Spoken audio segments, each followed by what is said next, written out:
আপনি কি সফলতার রাস্তা দেখতে পাইতেছেন না? আপনি কি হতাশা ভুগতেছেন? তাহলে আজকের এই ভিডিওটি আপনার জন্য। ভিডিওটি স্কিপ না করে শেষ পর্যন্ত দেখুন, তাহলে এখান থেকে কিছু শিখতে পারবেন। একটা ছোট গ্রাম, তার নাম রহিম। পড়াশোনা বেশি একটা করতে পারেনি। বাবার মৃত্যুর পর তার ছোট একটা জমি ছিল তার সব সম্বল। পকেটে টাকা নাই, মাথার উপর ঋণের বোঝা। অনেকেই বলতো, এই জমি দিয়ে কি করবি তুই? এই জমি বিক্রি করে শহরে চলে যা। কিন্তু রহিম হার মানেনি। সে সিদ্ধান্ত নিল জিরো থেকেই শুরু করবে। প্রথম বছর ফসল নষ্ট হলো, দ্বিতীয় বছরও কোনো লাভ হলো না। রাতের পর রাত সে মাঠে বসে ভাবতো কোথায় ভুল হচ্ছে। হাল ছাড়েনি সে। ইউটিউবে আধুনিক কৃষি পদ্ধতি দেখলো সে। অভিজ্ঞ কৃষকদের কাছ থেকে শিখলো সে। নিজের জমিতে নতুন ফসলের পরীক্ষা শুরু করলো। তৃতীয় বছর সে জৈব পদ্ধতিতে চাষ শুরু করলো। কম খরচে ভালো ফসল পেল।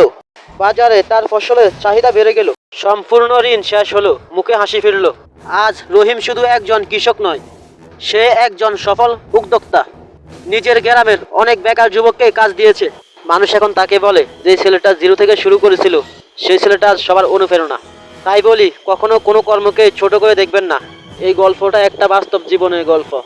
তাই আপনার যদি সবসময় ইচ্ছাশক্তি থাকে, আপনি সব কাজেই সফল হতে পারবেন।